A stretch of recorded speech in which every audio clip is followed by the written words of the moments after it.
کالی کملی والے جو نعت تھی وہ چٹی کملی والے کیوں نہیں ہے؟ وہاں نہیں کالا رنگ نظر آتا؟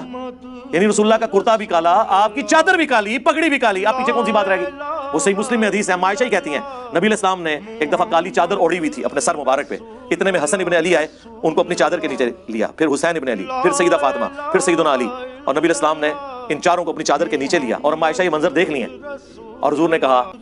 انما یرید اللہ لیذھب عنکم الرجس اہل البیت ویطہرکم تطہیرا، اے نبی کے گھر والو، اللہ تو صرف اتنا ہی چاہتا ہے کہ تم سے ہر طرح کی ناپاکی دور کر دے اور تمہیں خوب صاف ستھرا کر دے۔ اسے حدیث قصہ کہا جاتا ہے، چادر والی حدیث جو مسلم شریف میں بھی ہے اور اہل تشیع کے ہاں بھی پائی جاتی ہے۔ تو کالا لباس ضرور پہنے، میں تو کہتا ہوں محرم میں پہنے، اور لوگ پہنتے ہیں، اب تو لوگ زبردستی، ہمارے پاس ایک بھائی ہے جو پہلے وہابی تھے یعنی اہل حدیث، وہ وہابی مولانا کی مسجد میں لاہور میں، وہ جو گلے پھاڑنے والے دو بھائی ہیں نا، ان کے پیچھے وہ جمعہ پڑھتے تھے، تو وہ یہاں آئے، وہ کہتے ہیں میں تو اب جمعے میں پہلی صف میں محرم میں جو ہے نا کالے کپڑے پہن کے بیٹھتا ہوں،